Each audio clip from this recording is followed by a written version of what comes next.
Salut les rôlistes, bienvenue. Alors, comme moi, vous avez entendu parler de la parution de Cyberpunk Red, la version Red. Moi, je dispose encore de mon exemplaire du manuel de base de l'édition 2020, les années noires. Alors, j'avais 15 ans quand cette version-là est sortie. C'est la traduction française de la deuxième édition américaine de chez Talsorian Games. Que de souvenirs absolument extraordinaires, de parties endiablées. Alors je vous parle d'une époque bien entendu où il n'y avait pas encore eu Matrix, où il n'y avait pas encore eu tous ces films qui avaient marqué le genre. Il n'y avait que les romans, notamment le roman Neuromancien de Gibson, qui est la référence en la matière. Il n'y a pas que lui bien entendu, mais c'était vraiment celui qui a instauré le genre. Donc waouh, j'ai découvert que voilà, j'ai appris il y a peu que Arkane Asylum traduisait un kit d'initiation en français, donc un kit de démarrage pour la nouvelle version, la nouvelle édition, qui est toujours orchestrée par la famille Pondsmith, qui est le créateur donc, de Cyberpunk 2020. Donc là, on est dans une version mise à jour sévère. Alors, est-ce que ça vaut le coup? Est-ce que ça vaut pas le coup? Je me suis, comme beaucoup d'entre vous, comme beaucoup de rôlistes, posé la question de savoir si ça valait le coup de dépenser 35 € pour faire l'acquisition de ce coffret. Écoutez, je vous propose d'aller y jeter un œil ensemble, de regarder un petit peu ce qu'il y a à l'intérieur, et puis à la fin de la vidéo, je vous donnerai mon avis sur le bon plan, pas le bon plan, ce qu'il fait pas, dans ce kit de démarrage pour Cyberpunk Red. Bon, alors avant d'aller plus loin, je tiens à remercier vraiment de tout cœur Karim Adjeri et son équipe du magasin de la boutique Majestic Games à Paris, qui m'a permis en fait de pouvoir me faire mon opinion sur le kit de démarrage Cyberpunk Red, et je vous parlerai également de la boîte de démarrage donc de Alien, le jeu de rôle. Donc merci Majestic Games qui m'a envoyé en fait un exemplaire de chacune de ces boîtes pour que je puisse en faire une petite review. C'est le genre de boutique qui a de toute façon besoin en ce moment, vous le savez, d'avoir de l'activité. Donc si vous êtes en recherche si vous êtes encore sur les cadeaux tardifs, que vous avez besoin de jeux de société, de jeux de cartes, de jeux de rôle, c'est véritablement une super adresse. Ok, on est parti pour la découverte donc de ce kit de démarrage pour Cyberpunk Red. Alors une belle boîte en carton, hein, bien solide, bien rigide, pour ranger tout le matos qu'il y a à l'intérieur. Voilà le genre de boîte qui va très certainement tenir dans le temps, c'est parfait. Et avec un peu de chance, les bouquins de la version complète du jeu seront aux mêmes dimensions, donc je pense que ça aura été pensé pour, ce qui permettra peut-être de les ranger à l'intérieur de cette boîte pour les trimballer sans les endommager. Alors à l'intérieur, qu'est-ce qu'on a? À l'intérieur, on a pas mal de choses, je trouve. Donc on a un set de dés dans lequel on a 2 dés 10 et 4 dés 6 qui sont qui ont été fabriqués avec une impression de circuit imprimé en fait, hein, pour rester un peu dans l'esprit cyberpunk. Alors effectivement, les actions dans Cyberpunk se résolvent avec un dé 10. Je vous parlerai du système de résolution des actions juste un petit peu plus loin dans la vidéo. Donc très jolie idée, hein, moi je trouve. Et puis les D6 en fait sont utilisés pour les dégâts. Voilà. Alors pas forcément très lisibles hein, les dés, mais en tout cas ils sont beaux quoi. Ils sont vraiment chouettes. Donc ça, c'est fait. Ensuite, on a une série de supports qui vont permettre de mettre les figurines carton qui sont incluses dans le set. Vous allez voir ça plus tard. Et qui permettent de jouer le scénario les scénarios qui sont fournis. Si on va commencer par ça en fait. Moi je vais commencer par la fin. Alors la fin elle est très très simple. Donc on a une planche de figurines carton qui permettent de reprendre en fait les différents profils des personnages pré-tirés qui sont proposés, qui sont fournis dans le kit, des véhicules. Donc ça va permettre de jouer les scénarios qui sont mis dans le set. Donc c'est pas mal, voilà. On a également une série d'affiches, de documents. Alors ça c'est une affiche qui reprend le visuel de la boîte et du manuel en recto et en verso. Donc on a un plan tactique. Alors quand on se souvient des plans de la version de la version du manuel de base de Cyberpunk 2020. Alors évidemment, on est à des années-lumière, ça a quand même été bien arrangé, ça fait plaisir, on voit que la technologie est passée par là. Je vais voir si je peux vous montrer un plan de scénario de l'édition précédente. Vous pourrez apprécier l'évolution. Voilà, les plans, ça donnait, vous voyez, ça donnait des choses comme ceci. Voilà. Donc c'était quand même assez sommaire, il faut bien le dire. Mais bon, c'était avec les moyens de l'époque. Là, je vous parle d'un jeu qui a été publié donc en 1990 en France. Donc on a les plans tactiques de plusieurs sites. Voilà, alors on a un bar, on a des rues, on a des bureaux. Ce sont les décors habituels des scénarios de Cyberpunk. On a un extérieur également. Voilà, une sorte d'égout, un truc bien dégueulasse. Et voilà, un extérieur rue, donc sur lequel, bien entendu, on va pouvoir mettre les figurines. On a également une série de fiches, alors notamment ça j'aime bien, voilà, une feuille de référence qui résume un petit peu les différents points de règles du jeu. Donc ça c'est assez pratique, je trouve. Qui résume donc les dégâts, qui résume les implants cybernétiques, les différentes modifications, les capacités de Netrunner aussi, voilà. Donc ça c'est bien. Alors bon, c'est dommage, moi j'aurais préféré qu'il y ait un écran, même si même un écran souple, pas un écran d'une très grande qualité, mais ça aurait été vraiment un plus d'avoir un écran. Donc ils ont remplacé ça par une feuille de référence. Nous allons faire contre mauvaise fortune bon cœur et dire que c'est chouette. C'est quand même bien d'avoir ça sous la main. Ensuite, vous avez une série de personnages pré-tirés. Alors la parité est respectée. On sent quand même que Talsorian a quand même fait attention à ce genre de détails pour ne choquer personne. On a donc 3 personnages féminins, 3 personnages masculins qui reprennent les rôles types. Hein. On a un fixeur, une roqueuse qui va mettre le feu à la Jean-Michel Jarre version 2045. On a un solo, le solo, bon bah voilà, c'est le tueur froid, c'est le combattant par excellence. Alors pour chaque personnage on a d'un côté une fiche background et de l'autre côté on a les informations techniques.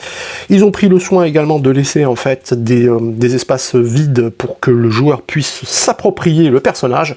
Ça c'est plutôt sympa. On a un tech. On a également le nomade, alors la nomade là en l'occurrence, donc les nomades en fait ce sont des rebelles qui vivent à l'extérieur des grands centres urbains et dans des sortes d'immenses caravanes et qui font régner leurs lois sur les autoroutes du monde de Cyberpunk Red. Et on a bien entendu le Netrunner.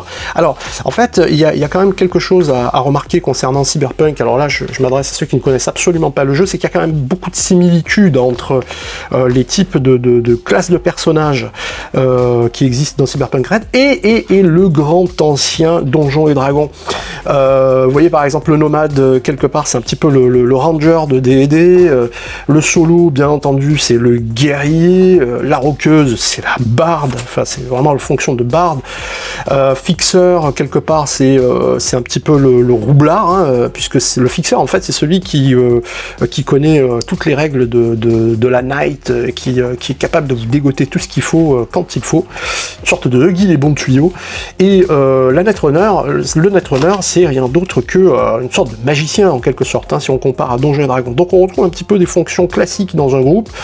Alors ce qui est à la fois bien et parce que du coup les classes sont stéréotypées, on sait ce qu'on joue, on sait quel est notre rôle dans le groupe quand on joue un Netrunner, mais en même temps ça a le défaut d'enfermer justement dans un rôle un petit peu trop précis. Par exemple dans la version précédente du jeu, le problème c'est que le Netrunner lorsqu'il partait dans la matrice, eh bien, il y avait toute une procédure, toute une séquence à suivre qui excluait de facto le reste du groupe. Donc bien souvent, les joueurs passaient leur temps à attendre que le Netrunner ait fini ce qu'il avait à faire dans la matrice avant de pouvoir rejouer. Alors on retrouve un petit peu la même problématique, bon, si toutefois c'est une problématique, c'est peut-être pas le cas pour tout le monde, hein, mais on retrouve la même problématique par exemple dans Rêve de Dragon, où lorsque le haut rêvant part dans les terres médianes du rêve pour lancer un sortilège, et bien ben voilà, le reste de la bande du groupe est en train d'attendre. Alors, de ce que j'ai vu dans les règles de Cyberpunk Red, ils ont tenté de remédier à ça. Il y a un réel changement entre Cyberpunk 2020, les années noires, et Cyberpunk Red concernant les Netrunners. Avant, le Netrunner, en fait, il pouvait se câbler à la matrice via une connexion neuronale qui lui permettait de se projeter dans la matrice, du coup, l'univers matriciel prenait le pas sur l'univers réel. Donc, il pouvait le faire tous ses sens étaient projetés dans la matrice. Alors aujourd'hui, ils expliquent que ce n'est plus possible, que maintenant les Netrunners sont obligés de passer par des casques de réalité virtuelle, ce qui fait qu'ils ne sont pas totalement déconnectés de la réalité. Je pense que la volonté de Pondsmith et de Talsorian Games, ça a été justement de gommer, d'effacer ce décalage qui existe entre le runner lorsqu'il part dans la matrice et le reste des joueurs. Du coup, maintenant, on peut être un runner, on peut se connecter à la matrice et pour autant continuer à agir dans le monde réel avec son groupe. Donc voilà, ça c'est une réelle différence avec les règles précédentes. Donc maintenant on va attaquer les deux livrets que je trouve extrêmement bien faits. Alors je ne sais pas quelle sera la durée de vie des reliures, mais je les trouve plutôt bien faites, plutôt bien réalisées. C'est du plaqué-collé, mais ça a l'air plutôt bien fait. Donc on a les règles du jeu, on a le strict nécessaire. Évidemment, il n'y a pas de règle de création de personnages, en sachant qu'il existera, donc il le précise, une possibilité de créer son personnage en dépensant des points. Une autre possibilité qui sera de lancer les dés. Et donc là, dans le kit de démarrage, il propose des personnages tout faits, donc équilibrés. Pour les joueurs de Donjons et Dragons, vous noterez qu'on retrouve peu ou prou les options de création de personnages de Donjons et Dragons 5. Donc on a dans le livret de règles, je trouve, véritablement tout ce qu'il faut pour commencer à jouer. Il se lit de façon très agréable, la maquette est très claire, très aérée, les choses sont expliquées clairement, rien d'alambiqué, on n'a pas besoin de relire 150 fois le texte pour comprendre ce qui est dit. Je trouve ça vraiment très bien. Il y a là dans la rubrique parcours au chapitre 3 de quoi personnaliser davantage le personnage qu'on a choisi avec des options de background. Voilà, on peut déterminer par des jets sur une table aléatoire, sur des tables aléatoires, son histoire familiale, ses objectifs, ses ennemis, sa personnalité. Là aussi, petit clin d'œil à Donjons et Dragons 5e édition, où on peut déterminer l'idéal et la relation aux autres de son personnage. C'est efficace, hein, je suis pas en train de dire qu'il y a du plagiat ou quoi que ce soit, c'est pas ça. Hein. Moi je trouve que c'est très bien lorsqu'on s'inspire des bonnes idées.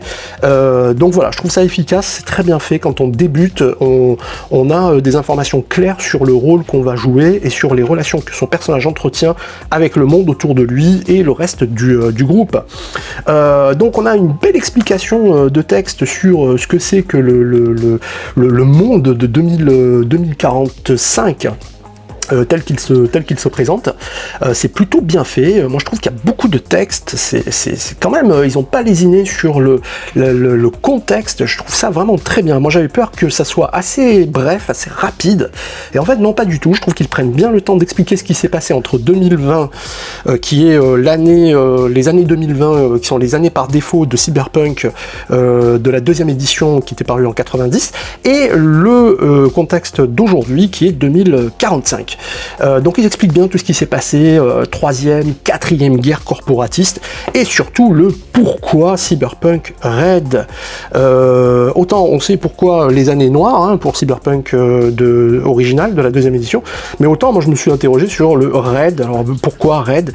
Eh bien en 2 mots, il y a donc eu, sans trop vous spoiler, mais ça on le voit tout de suite, il y a eu lors de la 4e guerre corporatiste une immense catastrophe nucléaire qui a engendré sorte d'immense nuage rouge qui a occulté le ciel et le soleil pendant des années, et pendant donc tout ce temps, les cieux étaient rouge sang, rouge crépusculaire, d'où le terme de cyberpunk red. On joue ce qui se passe tout de suite après cette période, alors que les cendres nucléaires sont en train de retomber sur une Night City qui est complètement détruite.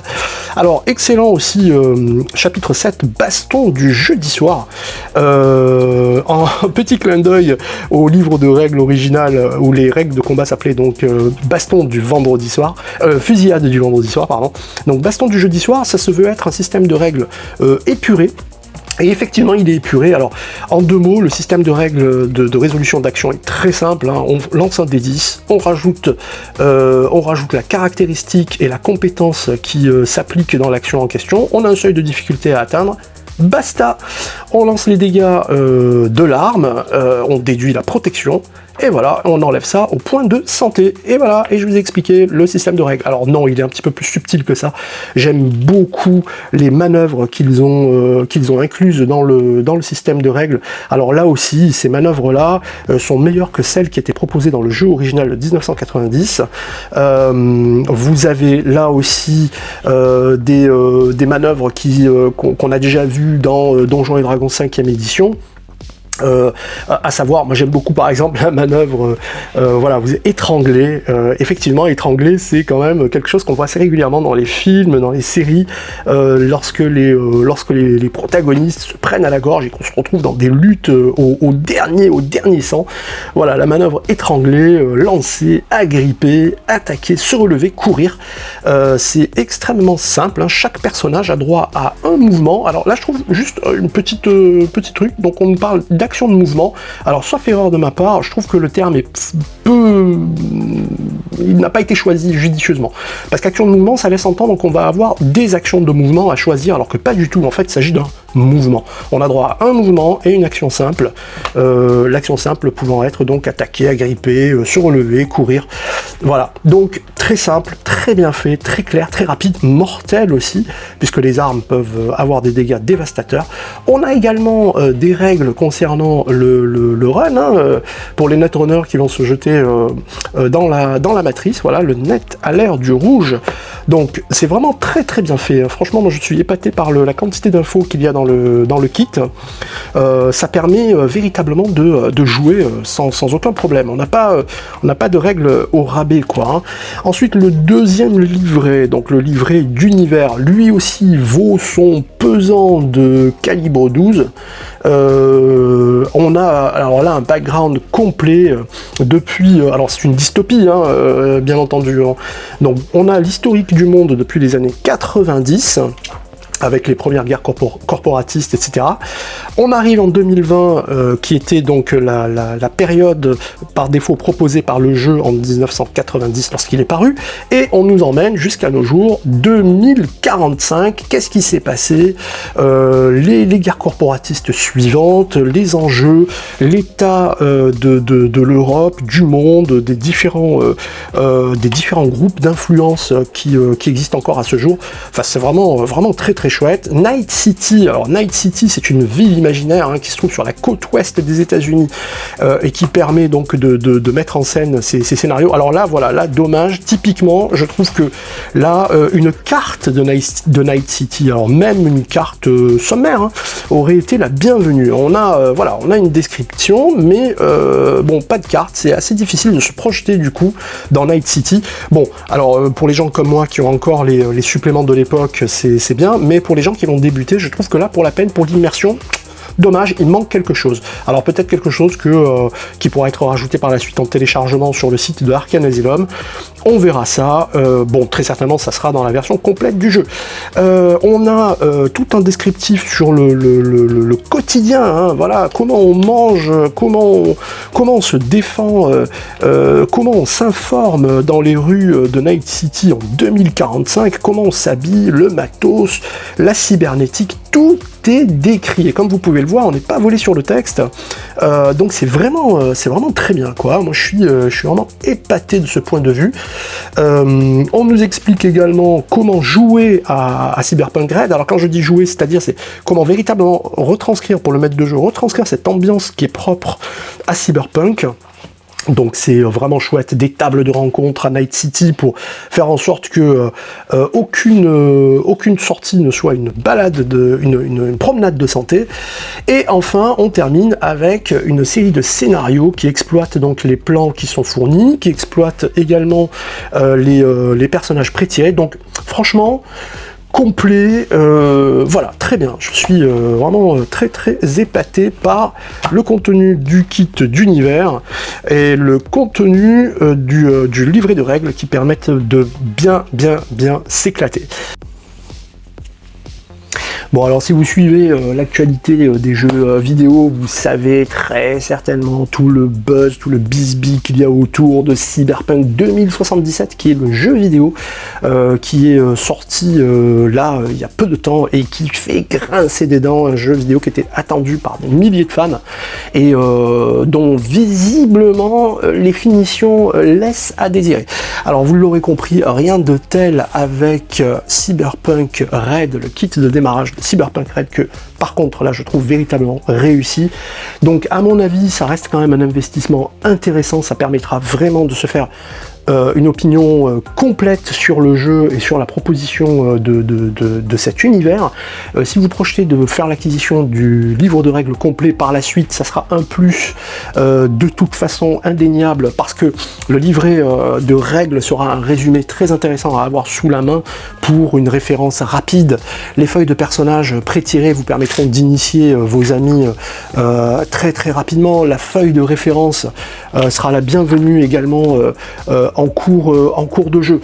Donc moyennant mais quelques petites réserves de petites finitions que je trouve dommage, et donc qu'il n'y ait pas véritablement d'écran, même un écran de faible qualité, c'est assez dommage. Dommage également qu'il n'y ait pas une carte même sommaire de Night City, ce qui aurait permis de se projeter plus facilement dans les rues de cette ville. Mais à part ça, franchement, ça reste un très bon investissement. Vous pouvez prendre dans la boîte et jouer tel quel avec vos amis. La lecture de tout ça ne prend pas beaucoup de temps, les règles sont extrêmement simples, claires et rapides à assimiler. Allez, j'espère que ça vous a été utile, je vous dis à très bientôt pour une nouvelle vidéo. La prochaine sera sur Alien. Et merci encore à Majestic Games et Karim Majri, grâce à qui j'ai pu tester le jeu. Allez, à bientôt, ciao ciao.